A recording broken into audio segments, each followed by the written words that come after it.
Hello, this is the third in my Gateway Games review series, and in this episode I will be looking at Pit, or rather Deluxe Pit, I should specify.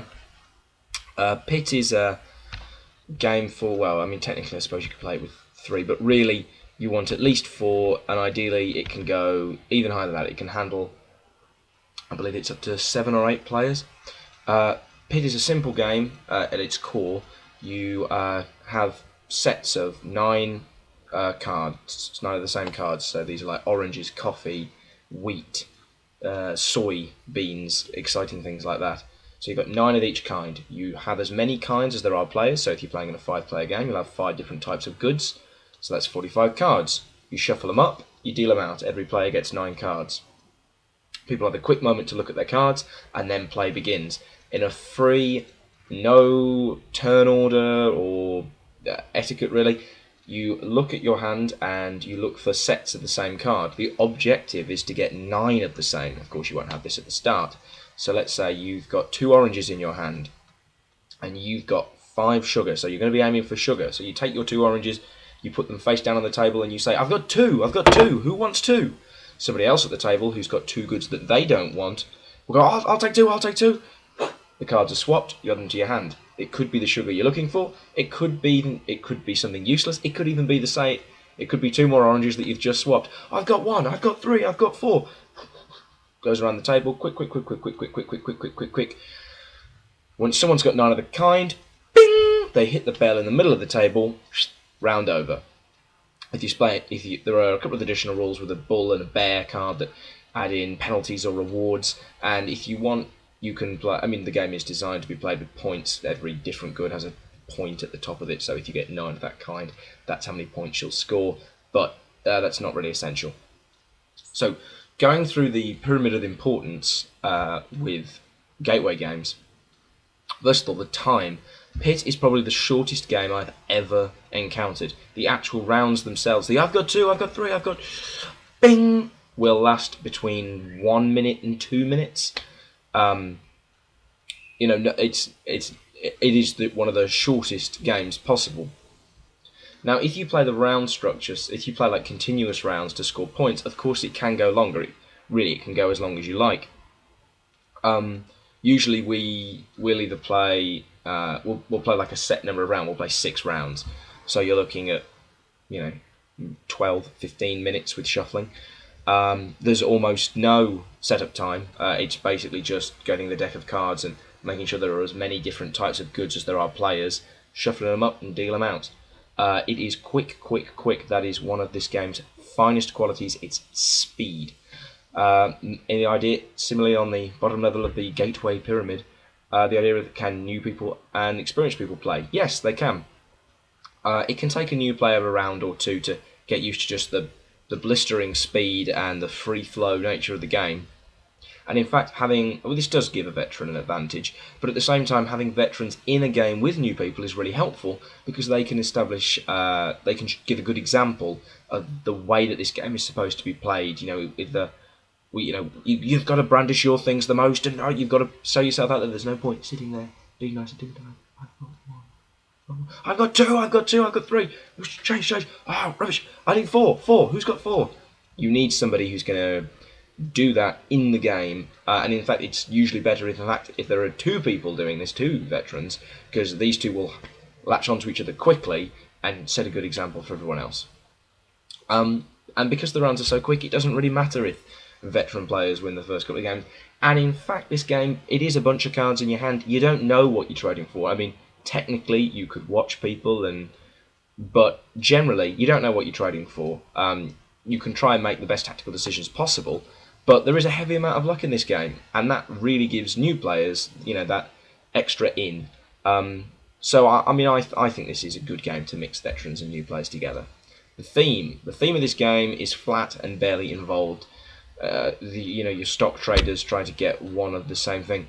It will not draw people in, and in fact, it could put them off if you explain it. Not most people aren't going to find that interesting. If they do, they're going to expect a more cerebral game with all this shouting. The mechanic theme is strong, however, in the swapping and the trading. So that sort of compensates. But this isn't a game to sell people on theme. This is a game to sell people on pace and fun. So the next step up the pyramid is the complexity of the game. The whole game is extremely simple. You trade cards, which must all be the same type, for the same amount, for the same quantity, and it has to be blind. The first to get all 9 of one type wins. If you begin including the bull and the bear, the game does increase in complexity due to the rewards and penalties of those cards, but they're by no means essential to have a good time with the game. When introducing people, I would certainly not include them, because you really want to just get across the pace and the frenzy of the game without having to worry too much about the bonus scoring of those cards. And really only include them if you are going to really play this game in a more strict scoring way. When we play like a set number of rounds, we don't normally bother. I mean, I think that this game's purity is in its simplicity and its speed, and the bull and the bear only slow down those two aspects. Although they do increase that quite fun feeling that you get in games like Chase the Ace or Donkey or even Hearts with the Queen of Spades. You know, you don't want to see that bear sneak into your hand, and if someone's traded at you, then they know that you've got it, so they won't trade with you. So it does add a nice social element, but it does change, for me, a quick, simple game into a slightly longer, slightly more complex game. By no means is it anything more than a normal card game, though. Similarly, next to complexity is accessibility. The game is very relatable thanks to the simple, card holding and swapping idea that's been, happy families, from when you're little. The fact that there are no turns or overall structure, however, can make it initially intimidating for folk. The shouting and demands can be awkward for socially shy or quiet people. But most people don't find it that difficult after a round or two. You get caught up in the spirit. The cards themselves are bland and uninteresting, and will draw no one in. I mean, I cannot believe how uninteresting the Deluxe Pit cards are. I would really look for any sort of theme that's different if you can buy it. However, the bell that comes with the game is so accessible. Just hitting that bell creates that really... I mean, you've got all the cards in your hand and you're swapping them, so it's already a tactile game. But rather than just shouting, well, this relates to the fun. We'll jump to the top of the pyramid, because this relates to the fun of the game for me. The bell might draw people in visually, but the fun in the game is in how rapid and frenzied it is. And the bell at the end of the round is such a good idea. So much more satisfying than, if we go back to my previous game, Ubongo, it's so much more satisfying than finishing your puzzle, which is still a race against time, and then saying, Ubongo! That's a funny word. But slamming the bell in the middle of the table is golden. The ringing victory will probably, and has been whenever we've played, been shortly followed by players slamming their cards onto the table and saying, who in the name of God had the last sugar? Oh, I had the last sugar. Who had the last soybean? Why did you have the soybeans? Where was it? Fantastic moment. Everyone just breathes a big sigh as the frenzied exchange finally stops, and you shuffle them up and you go again if you want to. The base game is such quick and simple, good fun, as I've said several times already, that I find it the perfect end to a gaming night. Perhaps you've introduced people to slightly more cerebral, longer games, such as Ubongo from the previous video, or Dixit, which we'll cover in a future video, and this makes a really high energy send-off to an evening, without resorting to a lot of explanation or new rules.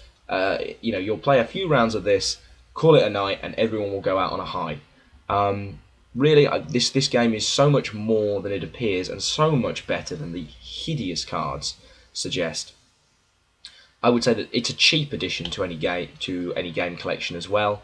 I've yet to really meet somebody who hates it. Some people get more out of it than others, but almost everyone will have some laughs in it.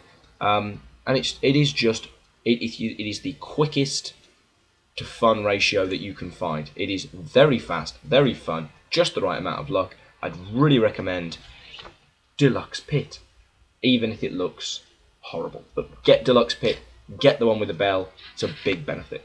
Okay, that's all it is for this video. In the next video, I feel like I should actually say what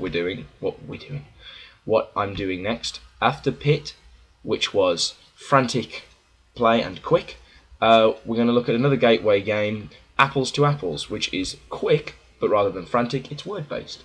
So Apples to Apples will be the next quick look at a gateway game review. Thanks for joining me for this one, and hopefully see you for the next one.